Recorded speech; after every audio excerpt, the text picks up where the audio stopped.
อ๋อเดี๋ยวอยู่เงินอยู่โอ้เมียเพิ่นก็อยู่ได้แบบนี้เมียก็อยู่เขาไปกันแล้วน้ำมันนี่เนาะบ่ไปแล้วขั้นไปข้านอีกแล้วอย่าตอบเขานี่แม่เปลี่ยนได้ไหมเอาเมื่อวานคือไปเห็นอยู่เงินไปกันเลยเมื่อวานไปให้คือไปชวนผัวไปน้ำผัวบอกไปไอเดียวก็ไปจ้างเขาปะบ่มีไปเอ็ดให้เฮาเอ็ดให้เจ้าคือไปชวนผัวไปน้ำสนะผัวสิคาดไปให้ผัวโอ้ยตัวก็ไปแต่โบขั้นไปนั่งมันอย่างเดียวนอนทำเมียหากินยอมเลยค่อยทุกคนผู้ใดหูอบรมกับมาอบรมช่วยค่อยได้อยู่น้ำกันได้จักปีแล้วมาหลายปีแล้ว10 ปลายปีแล้ว10 ปลายปีแล้วแต่แกเป็นแบบนี้มาตลอดกับเมียแต่เมียไปตลอดตลอดจะเมียเอ็ดเนาะที่นอนท่ากินโอ้นอนถ่ากินไปเลยตายคักไปเลยจักก็อยู่ได้เฉยเนาะลึ่งเลยวะลึ่งเลยไปหาข้อมือแบบนี้เนาะตื่นสามารถไปเมื่อวานไปให้ตัวเองเนาะมันนี่เดินไป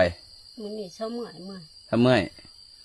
เจ้าก็ไปเลยละบ่เอ็ดให้ก็ไปหาอยู่หากินเฮเมียบ่โอ้ยอันนี้ไปหาหน่อหาพักเลิกมาต้มกินเฮเมียท่าเมียละบ่ขันถือผ้าถือมีดข้านถือผ้าถือมีดเอากินคือบ่ข้านซะนะกินกับบ่ข้านไปเลิกกินขันได้นึงโอ้ยตายแล้วค่อยอุกใจน้ำเลยเป็นอันนี้สุกเลยเจ้าก็อยู่น้ำเสาได้เสยเนาะลึ่งเหรอวะโอ้ค่อยยุ่มสุกคนค่อยกระฆ่าน้ำกับเจ้าเลยผัวขี้ข้านแต่เมียก็ยอมรับได้นะฮักหูนะสิว่าทุกคนจำได้มีลูกน้ำกันจะคนโอ้หลายคนแล้ว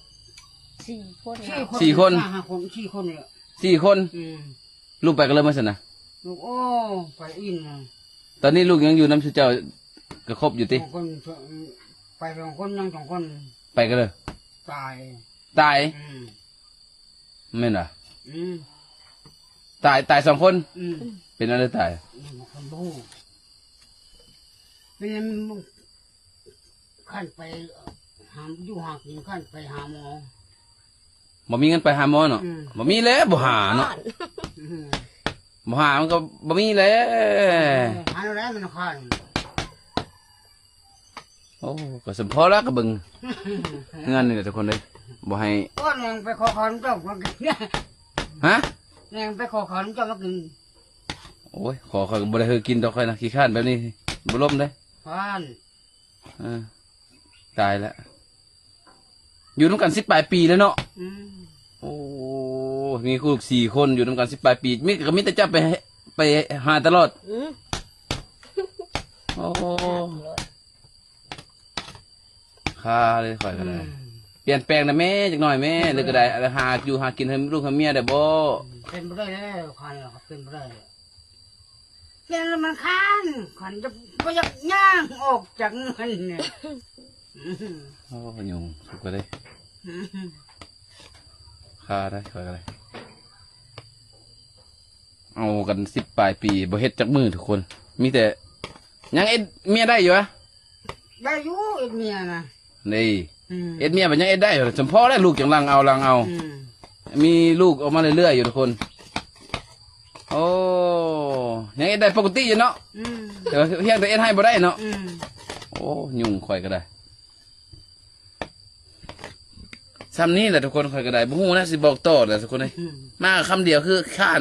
จบทุกคนคำว่าข้านบัถึกภัยบุ้งก็ย่อมมันคำนี้ไม่คำนี้เขาย่อมแล้วทุกคนบอกมีคำอธิบายต่อทุกคนเลย